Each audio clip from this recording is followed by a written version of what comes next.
ওয়াসসালাতু ওয়াসসালামু আলা রাসূলিল্লাহ আম্মা বা'দ। আল্লাহ রাব্বুল আলামিন ইরশাদ করেন, ওয়া মান ইয়াতাওয়াক্কাল আলাল্লাহ ফাহুয়া হাসবুহ। যে ব্যক্তি আল্লাহর উপর ভরসা করে তার জন্য তিনি যথেষ্ট। আল্লাহ রাব্বুল আলামিন প্রতিটি আমলের প্রতিদান রেখেছেন, কিন্তু তাওয়াক্কুলের প্রতিদান একটু ভিন্ন। কেউ যদি আল্লাহ তাআলার উপর ভরসা করে তার প্রতিদান স্বরূপ তিনি নিজেই তার জন্য যথেষ্ট হয়ে যান। সুতরাং বান্দা যদি আল্লাহ তাআলার উপর পরিপূর্ণরূপে তাওয়াক্কুল করে, তবে আসমান জমিনের সব মানুষও যদি তার বিরুদ্ধে অবস্থান গ্রহণ করে, তবু আল্লাহ তাআলা তার জন্য কোনো না কোনোভাবে পথ বের করবেনই। প্রিয় ভাই ও বোন, তাওয়াক্কুল এক আজিম ও শান ইবাদত। এটি অন্তরের আমল। মুমিনের হিম্মত, উদ্যম ও সাহসের উৎস হলো এই তাওয়াক্কুল। অনেক ভাই আছেন যারা তাওয়াক্কুল সম্পর্কে সুস্পষ্ট ধারণা রাখেন না। অনেকে আবার রীতিমতো ভুল ধারণা লালন করেন। তাই আজ আমরা আলোচনা করব তাওয়াক্কুল নিয়ে। তাওয়াক্কুল বুঝতে হলে আমাদেরকে তাওয়াক্কুলের রোকন তথা মূল ভিত্তিগুলো জানতে হবে। তাওয়াক্কুলের 3টি রোকন রয়েছে। প্রথম রোকন, আল্লাহ রাব্বুল আলামিনকে যথাযথভাবে চেনা। তাওয়াক্কুল করতে হলে অবশ্যই আল্লাহ তাআলার অসীম ইলম, অতুলনীয় ক্ষমতা, অশেষ রহমত সম্পর্কে সুস্পষ্ট ধারণা থাকতে হবে। একজন তাওয়াক্কুলকারী বিশ্বাস করে বিশ্বজগতের সম্পূর্ণ নিয়ন্ত্রণ আল্লাহ রাব্বুল আলামিনের হাতে।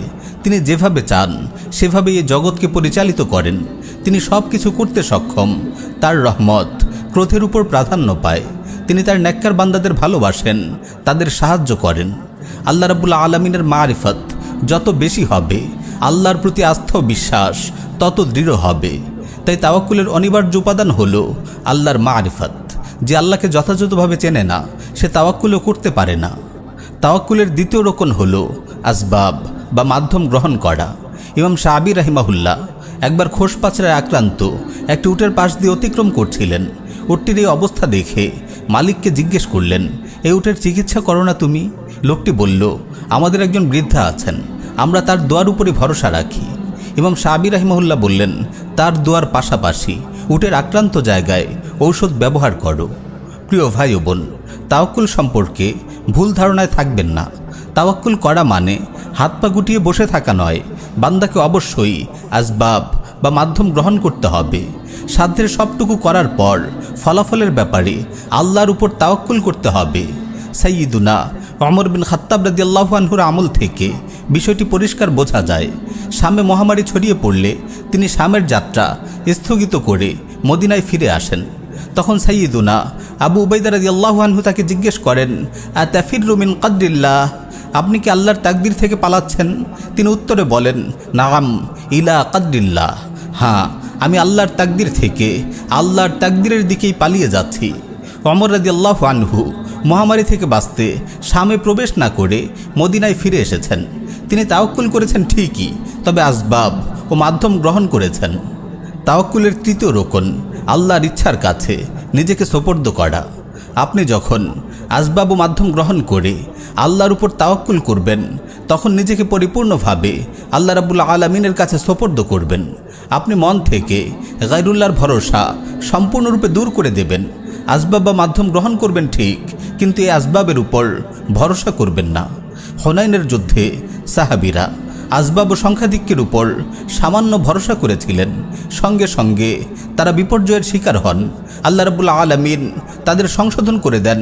আল্লাহ তাআলা বলেন, ওয়ায়াউমা হুনাইন ইয আ'জাবাতকুম কাসরাতুকুম ফালাম তুগনি আনকুম শাইআ। আর হুনাইনের দিনে যখন তোমাদের সংখ্যাধিক্য তোমাদের প্রফুল্ল করেছিল, কিন্তু তা তোমাদের কোনো কাজে আসেনি।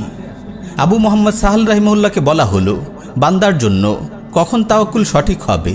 তিনি বললেন, যখন সে বিশ্বাস করবে আল্লাহর তাদবীর তার নিজের তাদবীরের চেয়ে উত্তম। সে নিজের জন্য যা পছন্দ করে তার চেয়ে আল্লাহ তার জন্য যা পছন্দ করেন সেটি তার জন্য উত্তম। যদি কারো এই বিশ্বাস এসে যায়, তাহলে অতীতে যা কিছু ঘটেছে এবং ভবিষ্যতে যা ঘটবে সেগুলোর জন্য তার মনে কোনো দুশ্চিন্তা আসবে না। ফলে সে সাধ্যমতো চেষ্টা করে ফলাফলের বিষয়টি আল্লাহ তাআলার উপর সোপর্দ করবে, কারণ সে জানে চূড়ান্ত ফলাফল তারই হাতে। মুমিনরা যখন কাফিরদের বিরুদ্ধে জিহাদে অবতীর্ণ হয়, তখন সাধ্যমতো ইআদাদ ও প্রস্তুতি গ্রহণ করে। তারপর সর্বশক্তি নিয়ে আল্লাহর উপর তাওয়াক্কুল করে কাফিরদের উপর ঝাঁপিয়ে পড়ে। তাওয়াক্কুলের বরকতে কত ছোট দল বড় দলের উপর বিজয় লাভ করে।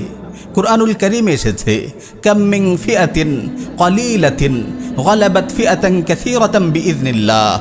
কত ছোট দল আল্লাহর হুকুমে বিরাট দলকে পরাজিত করেছে। প্রিয় ভাই ও বোন, জীবনে চলার পথে তাওয়াক্কুল মুমিনের অন্যতম শ্রেষ্ঠ হাতিয়ার। তাই মহান আমলটি শেখার জন্য মেহনত করুন। জীবনের প্রতিটি ক্ষেত্রে আল্লাহ রাব্বুল আলামিনের উপর তাওয়াক্কুল করুন। আল্লাহ তাআলা আমাদের সবাইকে আমল করার তৌফিক দিন। আমিন ইয়া রাব্বাল আলামিন।